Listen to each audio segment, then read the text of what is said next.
Please help me welcome back Dr. Valerie Evans, a licensed and board certified behavior analyst. We last episode in part one really broke down. She has this fabulous No Way app and working through behaviors. And I wanted to take that one step further today in today's episode and just let's really focus on habit and just the place where habits begin, deconstructing some willpower. There's so many topics that you had on your bio where I'm going, oh, please tell me more. So welcome back, Valerie.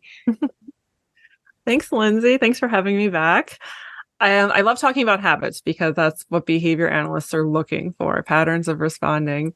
And the thing about habits is that they solve a problem. They're even habits we don't like, if we call them bad habits. They're solving a problem. They're adaptive.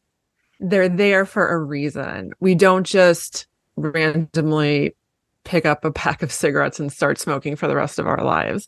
It's something that we initiate because there's a need or a problem, and that's providing a solution. And sometimes the short-term solution becomes very reinforcing, and then we do it again and again, and it becomes a pattern in our daily lives. And we're like, how did this habit start? It's not helping me. I want it to go away. So the key is to recognize that they're adaptive, accept that. Don't go down the I'm lazy, what's wrong with me? This is my mom's fault. It's fine. It's fun to go down that road, but don't stay there. Bring yourself back. And it's all about problem solving. So what problem is this habit solving? How is it adaptive in my life? And then from there, it reveals the path forward. So it's providing me social connection. It's providing me with space. It's when things are getting a little chaotic or heavy, it provides me some space and time for me to think or calm down. Then you can more intentionally decide how you want to solve this problem differently and find an alternative response that you can use instead. That was so beautifully stated. Thank you. We all need to keep asking ourselves that question. What is this habit? How is it helping? I picture the moms who know that bus time's about to come. It's that transition time in the day. And a lot of emotional eating can happen from bus time to crazy sports time in the evening. And that food is providing this like peace for a moment before the chaos begins.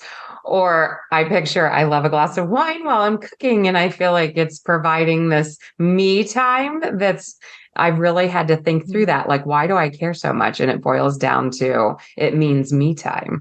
So I kind of challenge our listeners today to go, maybe it's starting a list of what are my habits providing me, especially the ones that I keep calling bad habits or that I want to be solving. But what happiness is it ultimately bringing me? Yeah. Right. It's so funny you mentioned bus time because I missed the bus yesterday, and my kids, the bus came and I wasn't there to get them. And the reason was because I couldn't transition. I was working and I wanted to keep working.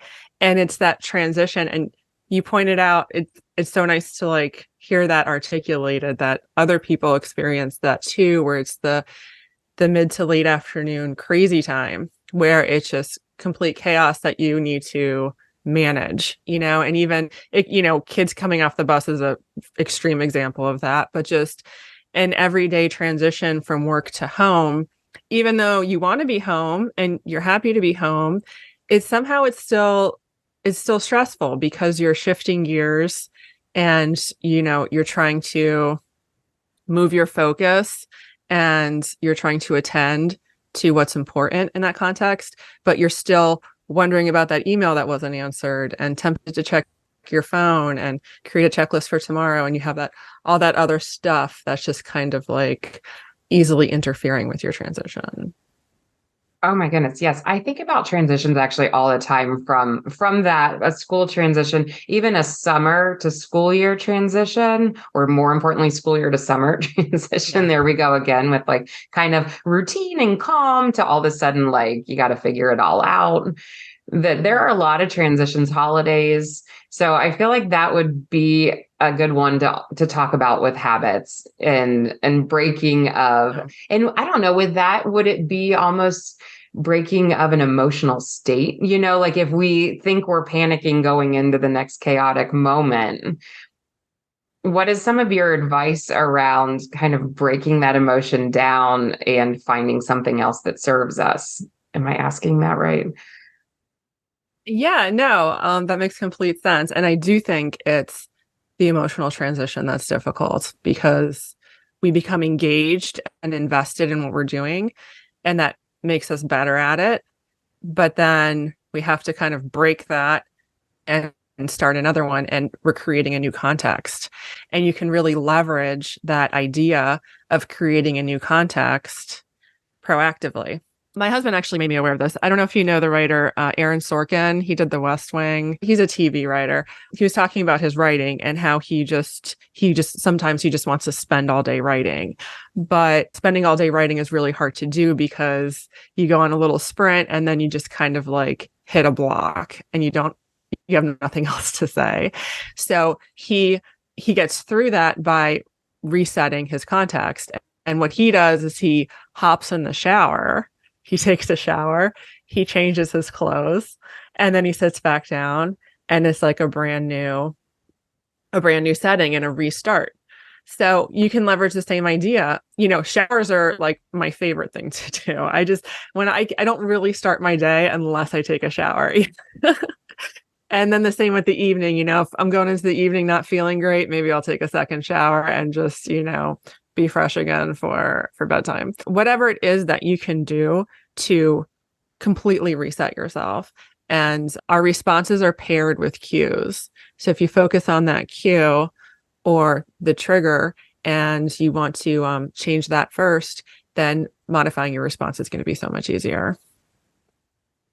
Thank you for that example because that really, again, painted a clear picture. I'm picturing the person who's going to the kitchen to hit the reset button because I think we're all accidentally doing that, but we're Yeah. maybe doing it with food or instead of it can be something healthy that still gives us that same. A shower would be a great healthy alternative. It keeps us out of the kitchen, it makes us feel fresh. A quick walk outside, I feel like does the same thing. It shuts down work for the day, and then there's this new mentality, a fresh new start. So thank you. And I feel like people can transfer that into wherever their areas are that they need the reset. Yeah. And And you have going no outside is an profession. awesome example because you're connecting with nature and you're being active, and there's just so much stuff there. And another thing you can think about too is, in addition to doing something, is removing something. And for me, that's keeping my phone upstairs. I try to keep it like charging next to my bed as long as I possibly can on Saturday or Sunday. Just try to give myself one day a week where it's just away from me because it's such a huge source of distraction, and it jumbles your contexts because you're using it for personal, but you use it for work, and you use it. We contact stressful things on our phone, like the news or responding to texts or emails or paying bills. So just by removing something like that out of your context, you're kind of like resetting yourself in a way. Okay, so we can add to our context or we can remove, and both, depending on the situation, can have equal opportunity of improvement, I'm Yes. hearing. Yes, exactly. Awesome.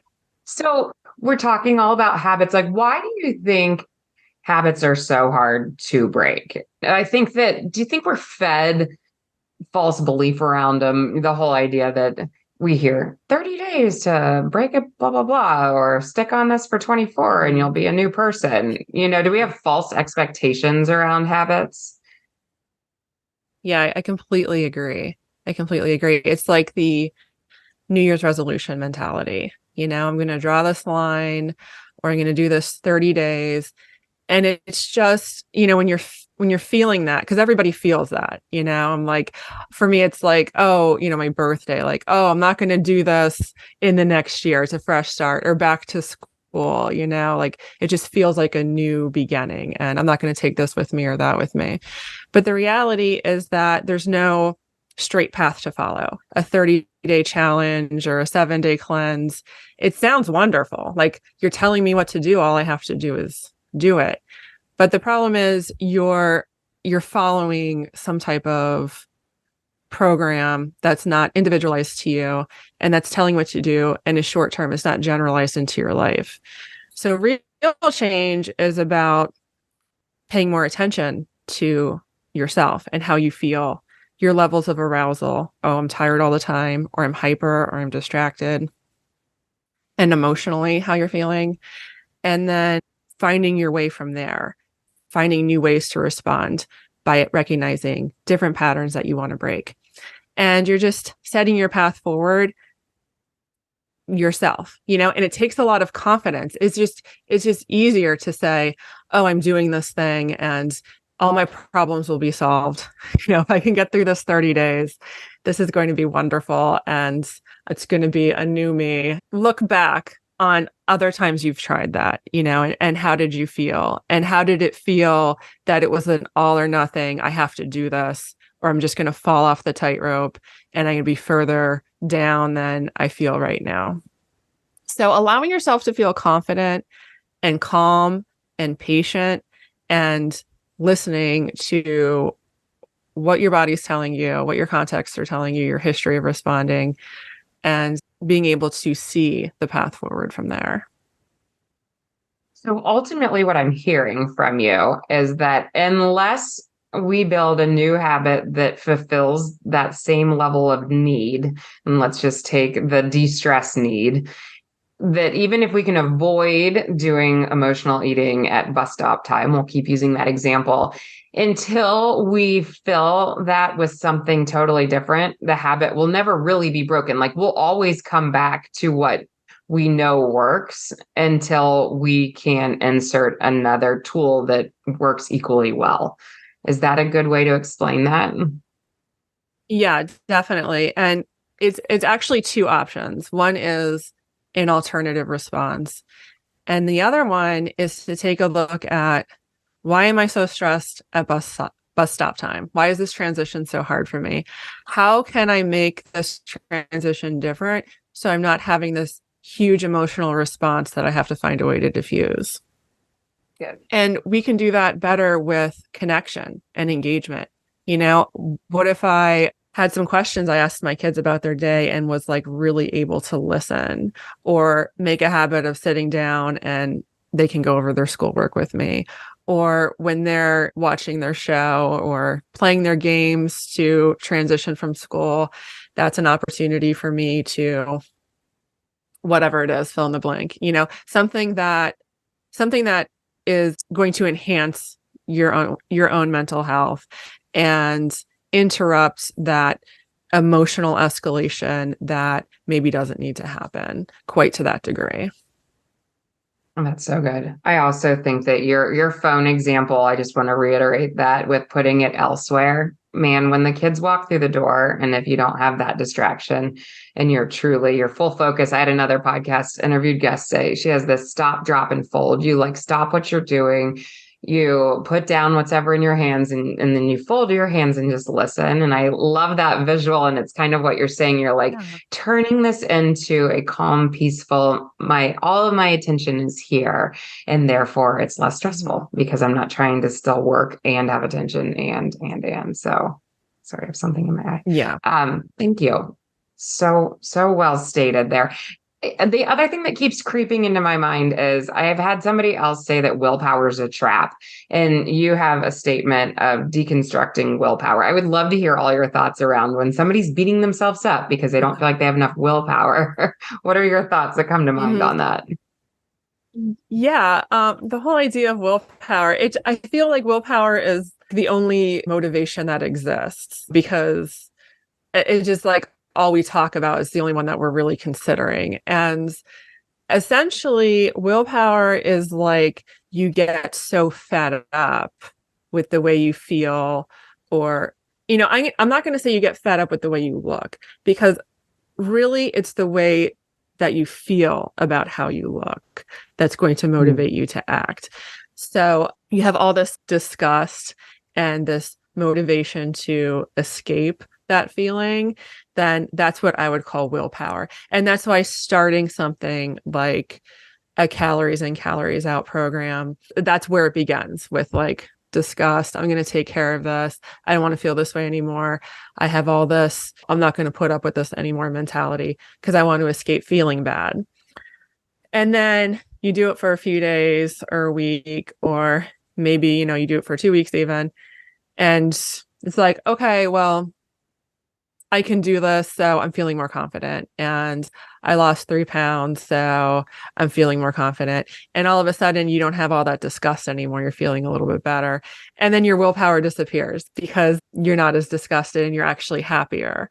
Look at how irrational that is. In order to have a lot of willpower, we have to be super unhappy. But then in order to be good at these restriction diets, we need a lot of willpower. So to be good at restriction diets, we need to be like eternally unhappy with ourselves.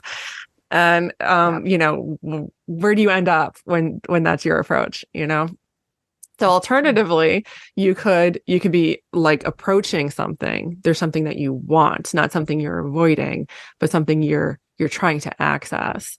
And the cool thing about that is you don't have to wait 5 days to lose a pound and feel happy. You begin feeling happy right away, because it's not about losing weight. It's about feeling better and taking back your mental health and making that more of a priority.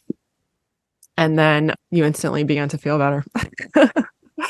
That is awesome. Yes. Thank you. Again, I love how you state things. I can like follow you exactly on where that can ripple into, both with the willpower battling, so many people feel like they have to beat themselves into weight loss, and to even provide that hope that it actually works better the other way. It actually ripples better when we're kinder and fighting for better just feelings. That I think sometimes individuals feel like if I stop beating myself up, then I'm no longer fighting for my health. I'm no longer fighting for these needs. And it's not that. You can have both. You can have love of self and still want to change. And I talk about that a lot and even have a whole podcast on that. But like both can exist. And that's what you're helping individuals do, both through your research as well as your app. So man, that's good. You don't have to beat yourself up. There's a lot of motivation and you can feel confident. Your body wants to be healthy. You want to be healthy. You want to enjoy your day. Just believe that. And you can feel calm and make decisions without going nuts. Right. Yes. Okay. I could talk to you all day, Valerie. But here we go again. I need to wrap up. Let our listeners know where to find you and your materials, and then send us off with some final thoughts of your hopes of what they continue to keep hearing from you. Okay. Well, there's a bunch of information about the app and a blog at noway.com, WEIGH. And also, No Way app is our Instagram. And you can download the app on Android or Apple. It's available now. And there is a free trial, so you can check it all out. And the thing I think listeners can do right now, which is super easy, is zoom out. If you're upset and you're disgusted, just zoom all the way out and look at your context and give yourself a break, because that's what we need. We need to believe this beautiful quote. At any point in time, we're all doing the best that we can. And if you can really work towards accepting that, then it all becomes so much easier. Wow. Chills. Thank you. So good. You're the best. We appreciate all of your wisdom and your time today. And you need to come back at some point. Oh, that would be fun. Thanks, Lindsay.